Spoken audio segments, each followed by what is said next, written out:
வணக்கம். நான் உங்கள் அசோக் சார். நடந்து முடிந்த சட்டமன்ற தேர்தலில் கால்பந்து வீரர் சின்னத்தில் எனக்கு வாக்களித்த அனைத்து நல்ல உள்ளங்களுக்கும் என் மனமார்ந்த நன்றி.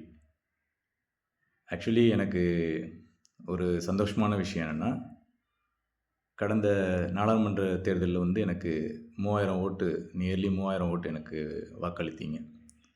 அதே மக்கள் இன்றைக்கி சட்டமன்ற தேர்தலில் எனக்கு கிடைச்ச வாக்கு 366.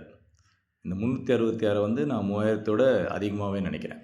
ஏன்னா அன்றைக்கி அந்த 3000 ஓட்டு வாங்கும்போது ஒரு பெரிய போட்டின்னு சொல்ல முடியாது. ஏன்னா காரணம் அன்றைக்கி அந்த விஜய் அலை இல்லை. அதில் எனக்கு ஒரு 3000 ஓட்டு கிடைச்சது எனக்கு பெருசாக தெரிஞ்சிச்சு அன்னைக்கு. ஆனால் இன்றைக்கி விஜய் அலையில் ஸ்டாலின் சார் கூட தோற்றுருக்காரு.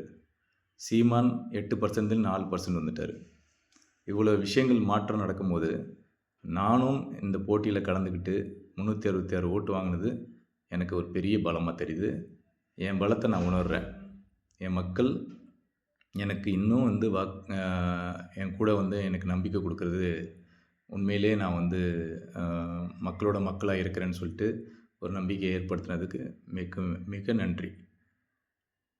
விஷயம் என்னென்னா, 1980 ஜனவரி 26 குடியரசு தினம் வந்தது. நம்ம B.R. அம்பேத்கர், அண்ணல் அம்பேத்கர் சட்டம் இயற்றினார். 1952 பார்லமெண்ட் எலெக்ஷனில், MP எலெக்ஷனில் அவர் தோக்குறார்.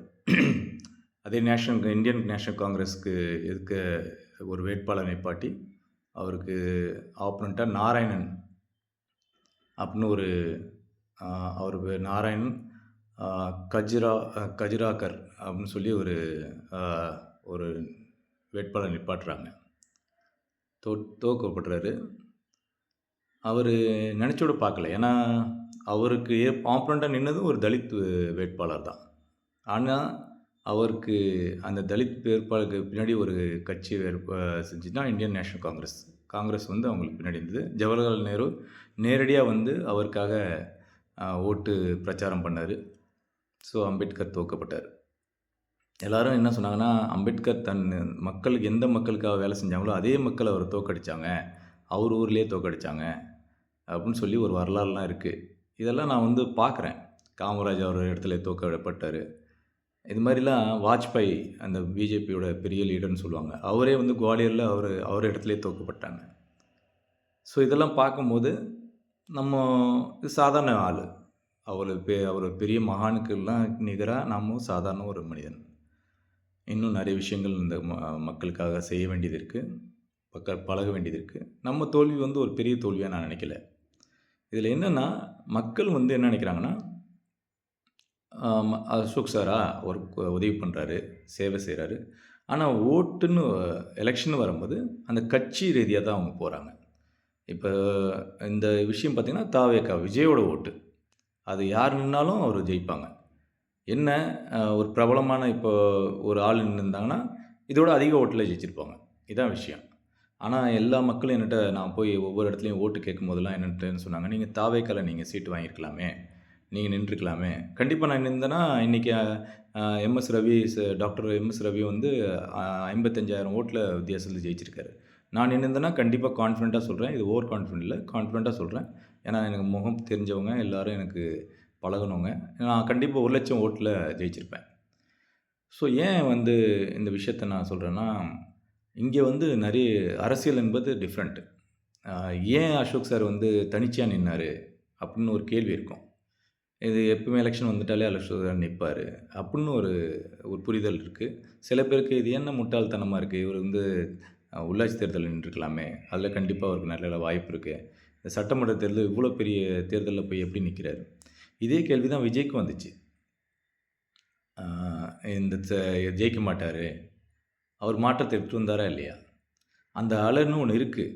அது கண்டிப்பாக இப்போ நானே இதே அசோக் சட்டமன்றத்தில் நின்னார், எதுக்கு நிற்கிறாருன்னு கேட்குறதுக்கு பதிலாக விஜய் கட்சியில் நின்றுதானா நல்ல முடிவு எடுத்திருக்காருன்னு சொல்லுவாங்க. விஷயம் அதுதான். சட்டமன்ற தேர்தலில் நிற்க முடியாதுன்னு தகுதி அதெல்லாம் இல்லை, தகுதி எல்லாருக்கும் இருக்குது, எல்லோரும் நிற்கலாம்.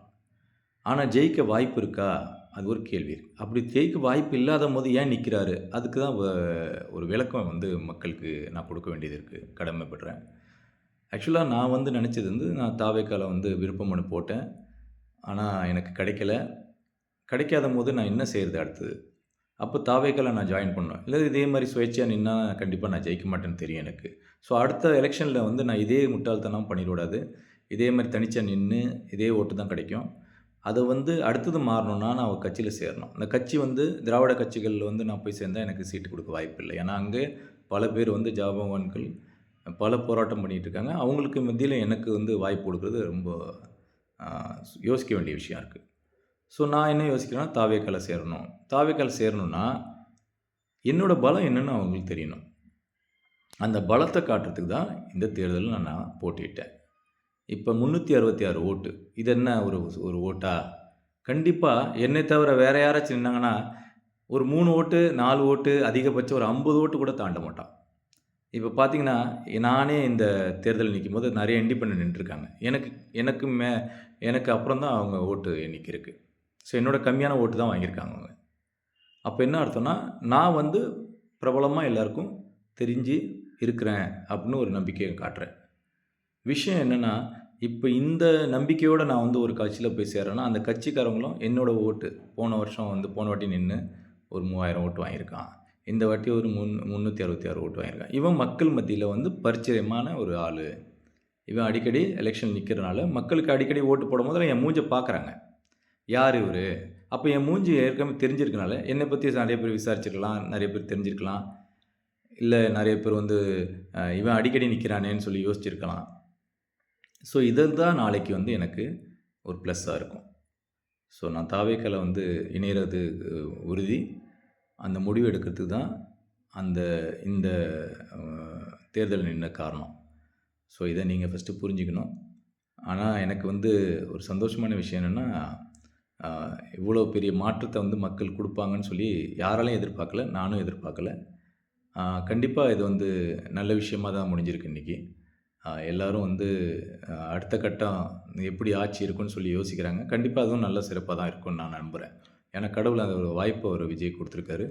அவர் கண்டிப்பா அத வந்து கரெக்ட்டா பயன்படுத்துவார்ன்னு எனக்கு தெரியும். ஆம், நான் வந்து ஒரு சாதாரண ஒரு தொண்டன். உங்களுக்கு மக்கள் சேவை செய்யறதுக்காக ஒரு எண்ணம் கொண்ட உள்ளம் உள்ளவன். ஸோ, அதனால நீங்க இந்த பணி என்னோட பணி வந்து என்னைக்குமே தொடர்ந்து இருக்கும். நீங்க அசோக் சாருக்கு ஓட்டு போடல, அவர்கிட்ட எப்படி நான் மூஞ்ச காட்டுறது, இல்ல எப்படி பேசுறது, அவர் நம்பிக்கை என் மேல வச்சிருந்தாரு, அது மாரி நெனைக்க வேண்டாம். நான் உங்க கூட தான் பயணிப்பேன்.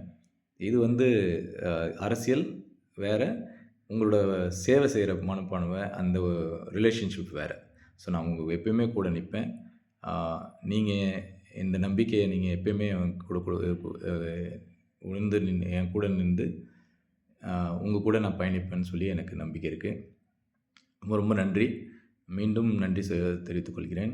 எனக்கு அனைவரும் இந்த 366 மட்டும் இல்ல, ஆ எனக்கு ஓட்டு போடும்னு நெனச்சு போடாம இருந்த உள்ளங்களுக்கும் நன்றி தெரிவித்துக் கொள்கிறேன். அடுத்த வாட்டி கண்டிப்பா ஒரு நல்ல விஷயத்துல நின்னு, உங்க கூட ஒரு நல்ல பொசிஷன்ல போய் உட்காந்து, உங்களுக்கு சேவை செய்வேன்னு நம்புறேன். நன்றி, வணக்கம்.